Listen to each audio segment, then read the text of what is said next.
But the difference between Cold War 1.0 and Cold War 2.0, and this is slightly provocative, it's the United States that's acting like the Soviet Union, and it's China that's acting like the United States. You know, and I just came back from 10 days in Washington, D.C., came back to Singapore yesterday. I led the AmChams of Asia Pacific delegation to Washington, and I'm the chair there. And we met with the White House and Commerce and State and USTR and a lot of members of Congress as well.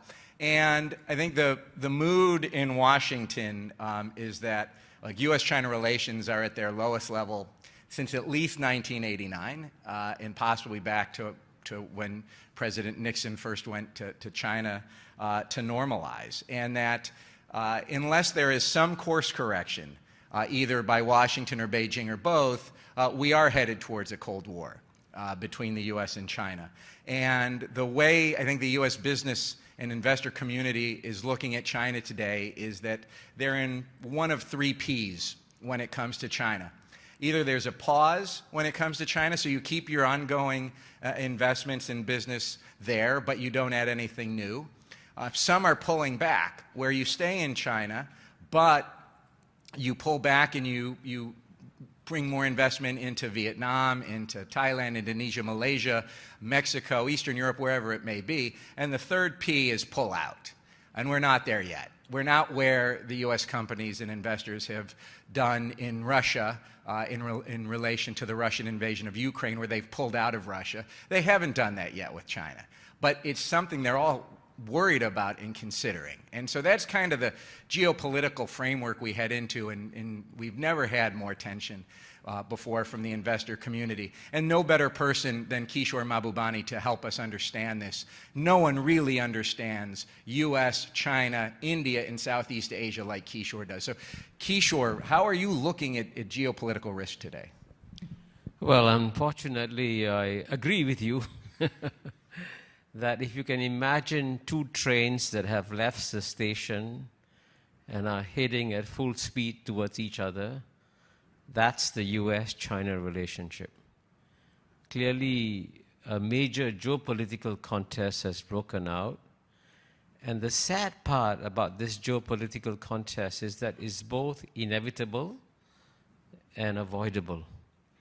I know that lots of people in this room are thinking about how to add value to your portfolios. One easy way in which you can add $1 trillion to the global economy, 1% of the global economy, is to just persuade United States and China to press the pause button on this geopolitical contest. That would be enough to give a massive boost of confidence. Everyone saying, okay, we can now set aside geopolitical risks and focus on what's really important and get the global economy going. But that's virtually impossible because of the consensus that you just experienced in Washington, D.C. But I want to add a word of caution when you describe the U.S.-China geopolitical contest as a Cold War. Because when you describe it as a Cold War, Americans slide into complacency. They say, hey, we've had a Cold War. We won it. Of course we'll win a Cold War. But the difference between Cold War 1.0 and Cold War 2.0, and this is slightly provocative, it's the United States that's acting like the Soviet Union, and it's China that's acting like the United States. And what do I mean by that? It's China that is signing free trade agreements with the world, and United States is not signing free trade agreements with the world. It's China that's engaging the rest of the world through investments, through Belt and Road Initiative. It's United States that's withdrawing from the world. So the assumption that if this is Cold War 2.0, United States will automatically win it is one assumption that I would urge Americans to think very carefully about, because the biggest mistake the United States is making is in underestimating China.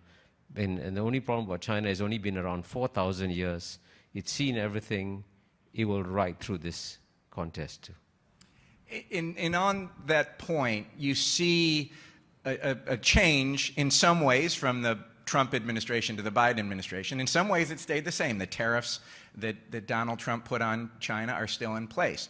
But you see the U.S. also recognizing they need to engage more, and we now have an Indo-Pacific Economic Framework led by the Secretary of Commerce and the Ambassador to the Ambassador Tai, the U.S. Trade Representative.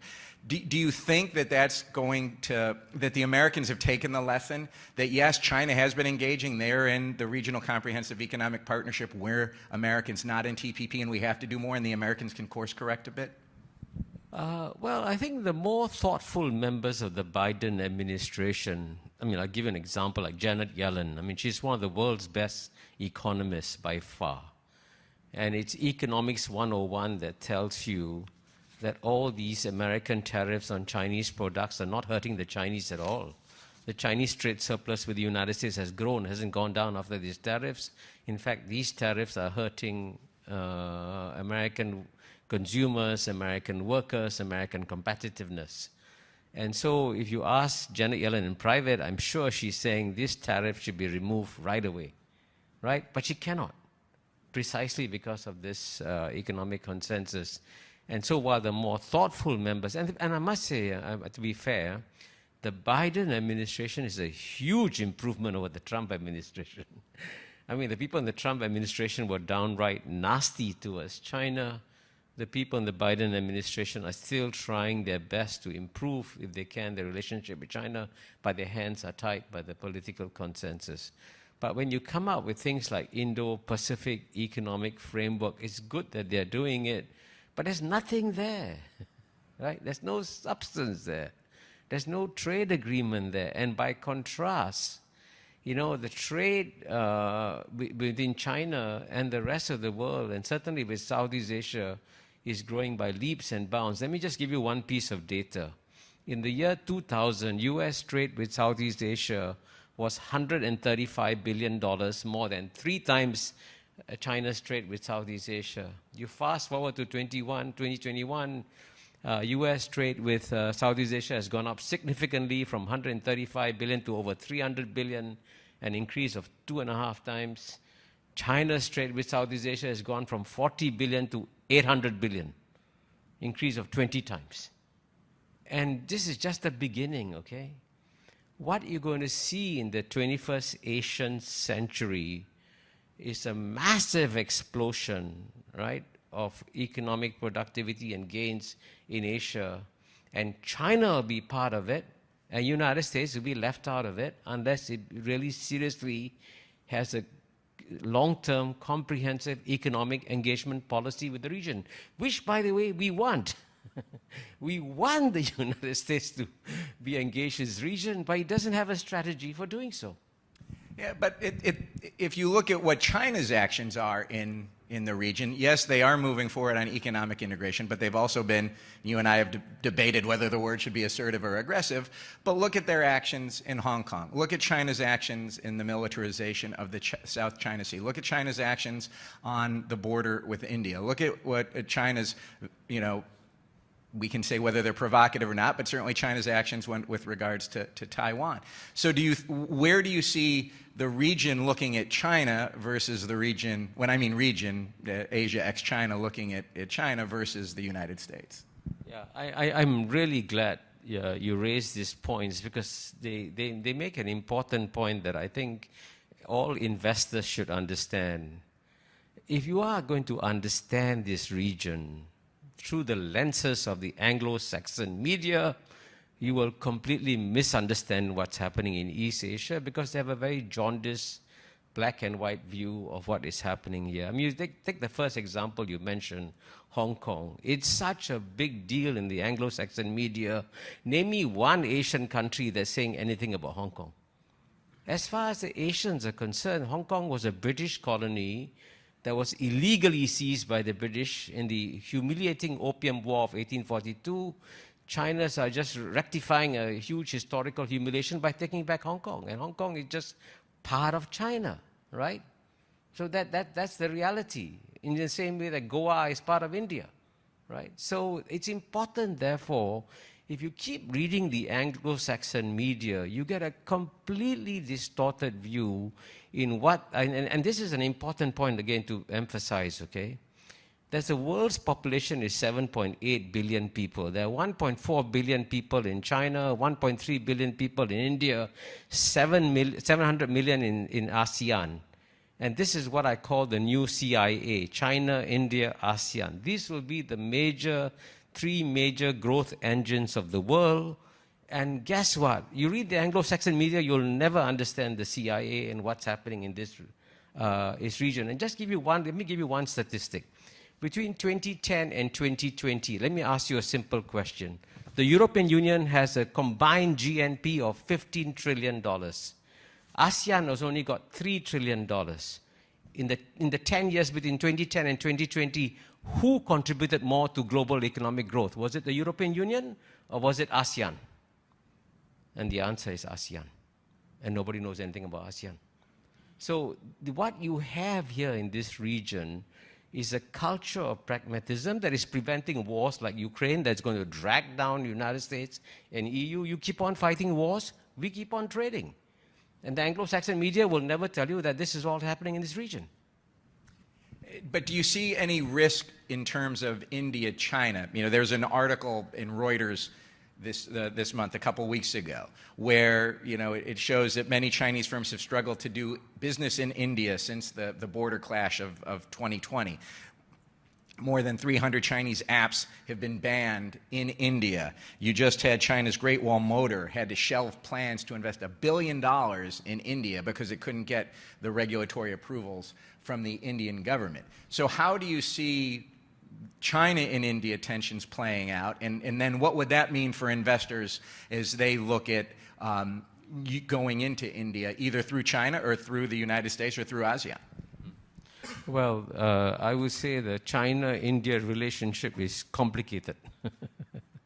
And they're not going to become buddies anytime soon, and certainly the relationship within China and India went down sharply after the June 2020 border incident where several Indian and Chinese soldiers were killed in a skirmish. But at the same time, I think the Indians have very wise, long-term strategic thinkers. And the worst thing that can happen for India is for India to sort of be completely alienated from China and dependent only on the United States.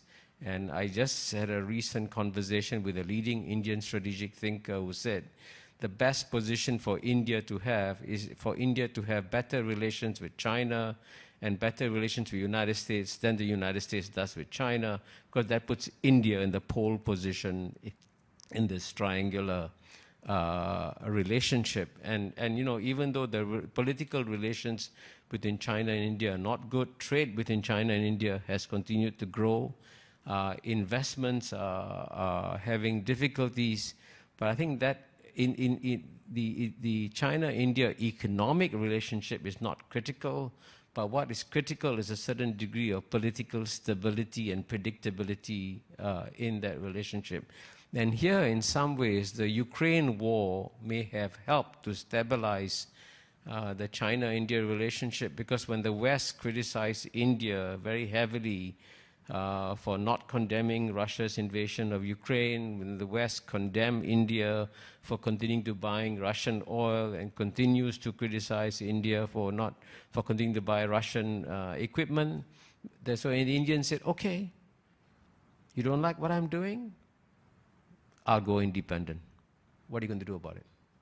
So I think in that way, in some ways, paradoxically, the Ukraine war may have helped to stabilize the China-India relationship, because in many ways their views are exactly the same. They don't condemn the Russian invasion of Ukraine. By the way, neither do they support the Russian invasion of Ukraine. They just want to go and get involved. As far as they're concerned, this is a conflict that could have easily been avoided if the Europeans had shown some kind of strategic common sense. They didn't show strategic common sense by trying to bring Ukraine to NATO. Okay, you pay the price for this, don't get us involved. It's your stupidity that has caused this conflict. You go fight it, we don't want to get involved. Kishore wrote this book, Has China Won, in 2020, and I find it still extremely relevant. And one of the one of the anecdotes that you have in that book is that part of the reason we've gotten to this this phase of U.S.-China relations is that the business community and the investment community has remained silent. That when Trump put those tariffs on in 2018, you mentioned how no one came out in the American business community to oppose that. And I think it's actually gotten even more of a deafening silence from the U.S. business and investor community in Washington, and I think regionally as well, when it comes to geopolitical tensions. The point is we should just say nothing, because anything we say, we end up getting caught between the two elephants. How big an issue is this in not having better relations, and what would your message be to businesses and investors when it comes to geopolitics today? Well, I think it's important for business to, businessmen are supposed to be, in theory, rational economic animals. And I think most American businessmen are not behaving as rational economic animals in giving advice on the U.S.-China relationship. Because at the end of the day, this is one of my key points, the United States has basically got to make a choice between primacy and people. That's the strategic choice. If you're going to try and go for primacy and insist that the United States must remain number one forever, then you're going to make a huge economic sacrifice.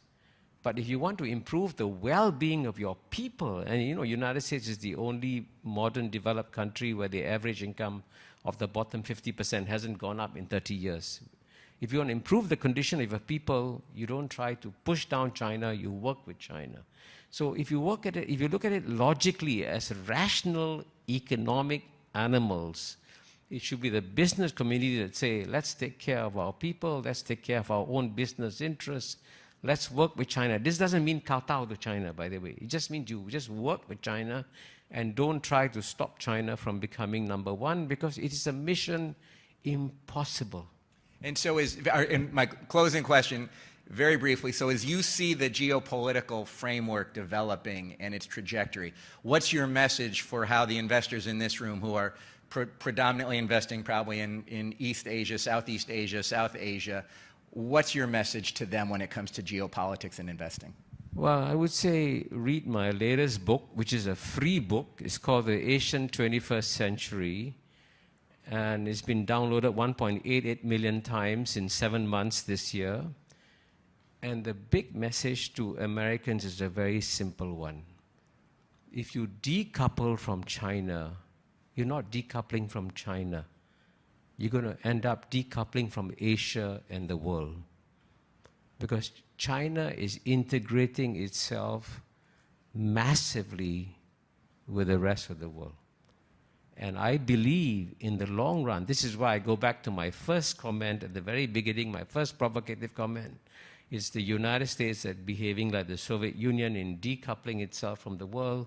It's China that's behaving like the United States by integrating itself with the rest of the world. So I would say, if you really want to protect and preserve America's long-term strategic economic interests, you cannot afford to cut yourself off from China. Kishore, thank you so much for spending the morning with us.